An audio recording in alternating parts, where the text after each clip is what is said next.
você é oficialmente Chuck. Mas antes de ser um boneco de 70 centímetros, com um vocabulário de marinheiro e um péssimo corte de cabelo, você era Charles Lee Ray. Sua história não começa numa fábrica de brinquedos, mas numa infância que faria qualquer psicólogo pedir demissão. Nascido em Hackensack, Nova Jersey, sua certidão de nascimento como monstro foi emitida na noite em que um serial killer invadiu sua casa. Enquanto o sujeito matava seu pai, você e sua mãe se esconderam. E o que você fez? Em um ato precoce de resolução de problemas, você a esfaqueou. Sua infância não foi marcada por joelhos ralados, mas por um trauma que te fez pular a fase de aborrecente e ir direto para sociopata em treinamento. Anos se passam e você se torna o estrangulador de Lakeshore. Um currículo impressionante de maldade, não há como negar. E como um hobby, você se mete com voodoo, aprendendo com um cara chamado John Bishop os segredos da magia negra. Mal sabia você que essa aula de ciências ocultas seria sua única apólice de seguro de vida, e uma bem ruim por sinal. Em 1988, após uma perseguição policial, você é mortalmente ferido numa loja de brinquedos. Em seu último suspiro, você realiza o ritual Adedu Edambala, sua grande jogada de mestre para enganar a morte, transferir sua alma para o objeto mais próximo, um boneco good guy.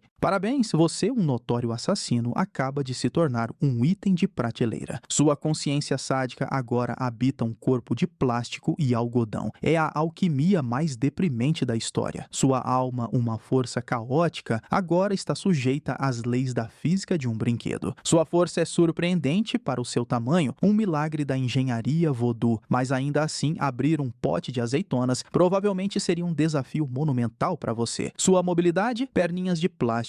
Correr atrás de alguém deve ser um exercício de humilhação, um trote raivoso e cômico. E o pior de tudo, as regras. O seu ritual voodoo veio com uma cláusula de contrato com letras minúsculas e terríveis. Você precisa transferir sua alma para o corpo da primeira pessoa a quem você revelar sua verdadeira identidade. Porque ninguém sabe, é uma regra arbitrariamente estúpida. E se você não fizer isso a tempo, ficará preso no corpo de boneco para sempre. Sua biologia humana se deteriorando enquanto sua nova casca de plástico se torna permanente. É o pior contrato de termos de serviço da história da magia negra. Quimicamente, seu DNA humano e sua alma estão em uma corrida contra a polimerização da sua nova casa de plástico. Sua primeira vítima, ou melhor, seu primeiro alvo de despejo de alma, é Andy Barclay, um garotinho de 6 anos. Seu nêmesis, seu arqui-inimigo, não é um caçador de monstros ou um feiticeiro. É uma criança que repetidamente consegue te derrotar. É como se um leão alfa fosse constantemente enganado e superado por um hamster. A cada filme você volta mais costurado e mais irritado, e o mesmo garoto, cada vez mais velho e mais traumatizado, arranja um jeito de te queimar, explodir ou desmembrar. Sua vida é um ciclo de humilhação. Matematicamente, a sua taxa de sucesso em transferir sua alma é uma dízima periódica de 0. Você tenta, falha, é morto e volta para tentar de novo. Historicamente, você se torna uma lenda urbana, mais uma lenda patética. Enquanto Thanos, com um estalar de dedos, apaga metade da vida no universo e reescreve a história cósmica, a sua repercussão é muito mais modesta. Se o Thanos é uma crise de superpopulação resolvida da pior maneira possível, você é uma notícia bizarra no jornal local de Chicago ou Hackensack. Boneco suspeito de múltiplos homicídios, polícia investiga. O impacto global de um ataque seu seria um aumento nas vendas de fitas adesivas e talvez um recall de bonecos good guy.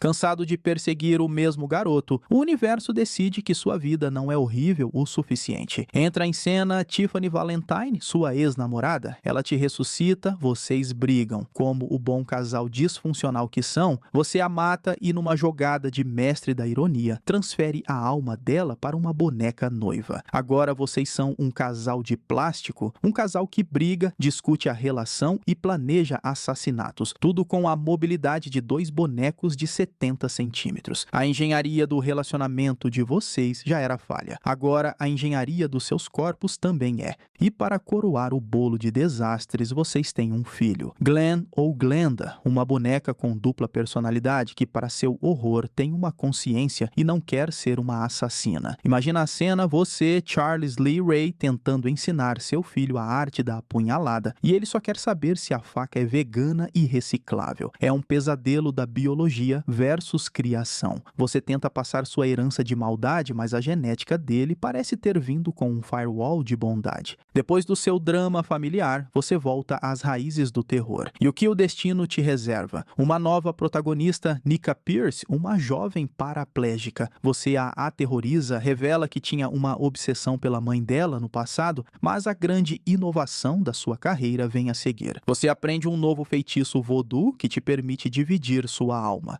Parece incrível, né? Uma ameaça exponencial. Um exército de Chucks, na prática, é um pesadelo logístico e matemático, é a fissão da alma. Biologicamente, é como uma ameba se dividindo, só que com mais palavrões e sede de sangue. Mas pense nas implicações. Sua consciência fica diluída? Se um boneco leva um tiro no olho de plástico, todos sentem a dor. Se um Chuck está em Nova Jersey e outro em Ohio, como vocês coordenam os planos de dominação, ou melhor, de assassinato localizado? É uma dor de cabeça metafísica. Você não se tornou mais forte, você se tornou uma fração de si mesmo, espalhado por vários bonecos, o que provavelmente só multiplica suas chances de ser derrotado de várias maneiras diferentes ao mesmo tempo. E então, o grande prêmio. Você finalmente consegue transferir uma parte da sua alma para um corpo humano, o de Nika. Sucesso, só que não. Você agora divide o corpo com a consciência dela e ela luta de volta. E para piorar, você herda a paraplegia dela. Você passa décadas querendo um corpo humano para poder andar e correr livremente e quando consegue, ele vem com cadeira de rodas. A ironia é tão densa que poderia ser usada como arma. Sua saga continua numa série de TV. Você volta para sua cidade natal, Hackensack, para uma espécie de turnê de grandes sucessos do terror. É a sua crise de meia-idade. E quem são seus novos adversários?